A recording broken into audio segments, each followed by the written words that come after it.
ஜீ தமிழ்ல 36வது வாரத்தில் என்னென்ன மாதிரியான சீரியல் என்ன ரேட்டிங்ஸ் வாங்கியிருக்கு அப்படிங்கிறத பார்க்கலாம். ஸோ டாப் 5 இடங்களில் என்ன சீரியல் இருக்குது அப்படிங்கிறதையும் நம்ம தெளிவாக பார்க்கலாம். சரிங்களா? நீ பாதி நான் பாதி அப்படிங்கிற இந்த தொடர் 0.75 அப்படிங்கிற அளவுக்கு ரேட்டிங்ஸ் வாங்கியிருக்கு. நானே வருவேன் அப்படிங்கிற இந்த சீரியலானது பார்த்தீங்கன்னா 1.30 அப்படிங்கிற அளவுக்கு டிஆர்பி ரேட்டிங்ஸ் வாங்கியிருக்கு. கனா தொடர் 1.39 அப்படிங்கிற அளவுக்கு டிஆர்பி ரேட்டிங்ஸ் வாங்கியிருக்கு. ஸோ கதாநாயகி மாற்றத்தால் இந்த டிஆர்பி ரேட்டிங்ஸ் குறைஞ்சிருச்சு அப்படின்னு நான் நினைக்கிறேன். ஸோ அடுத்தபடியாக லக்ஷ்மி கல்யாணம் அப்படிங்கிற இந்த தொடரானது 1.50 அப்படிங்கிற அளவுக்கு டிஆர்பி ரேட்டிங்ஸ் வாங்கியிருக்கு. அடுத்தபடியாக நினைத்தேன் வந்தாய் அப்படிங்கிற இந்த தொடரானது 1.57 அப்படிங்கிற டிஆர்பி ரேட்டிங்ஸ் வாங்கியிருக்கு.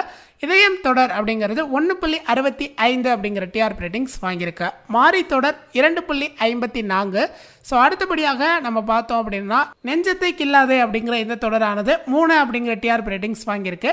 நினைத்தாலே இனிக்கும் அப்படிங்கிற இந்த தொடர் பார்த்தீங்கன்னா 3.04 அப்படிங்கிற டிஆர்பி ரேட்டிங்ஸ் வாங்கியிருக்கு. வள்ளியின் வேலன் அப்படிங்கிற இந்த சீரியலானது 3.44. ஸோ லான்ச் ஆன முதல் வாரத்தில் ஒரு நல்ல ரேட்டிங்ஸ் அப்படின்னு சொல்லலாம். ஸோ அடுத்தபடியாக சந்தியராகம் தொடர் 4.53 அப்படிங்கிறதும், வீரா தொடர் 4.85 அப்படிங்கிற டிஆர்பி ரேட்டிங்ஸ் வாங்கியிருக்கு. அண்ணா தொடர் 5.23 அப்படிங்கிற ரேட்டிங்ஸும், கார்த்திகை தீபம் 6.06 அப்படிங்கிற ரேட்டிங்ஸும் வாங்கியிருக்கு.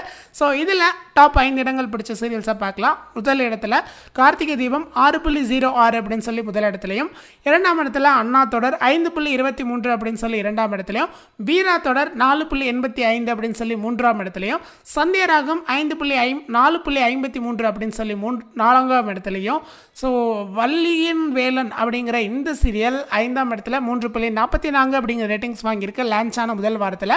ஸோ இதை பற்றி நீங்கள் என்ன நினைக்கிறீங்க அப்படிங்கிற உங்களுடைய கருத்தை கமெண்ட்ல ஷேர் பண்ணுங்கள். இந்த வீடியோ பிடிச்சிருந்தா லைக், ஷேர், சப்ஸ்கிரைப் பண்ணுங்கள். அடுத்து என்ன மாதிரியான வீடியோஸ் போடலாம் அப்படிங்கிற உங்களுடைய கருத்தை கமெண்ட்ல சொல்லுங்கள். மீண்டும் சூப்பர் வீடியோவில் சந்திக்கலாம். தேங்க்ஸ் ஃபார் வாட்சிங். நன்றி, வணக்கம்.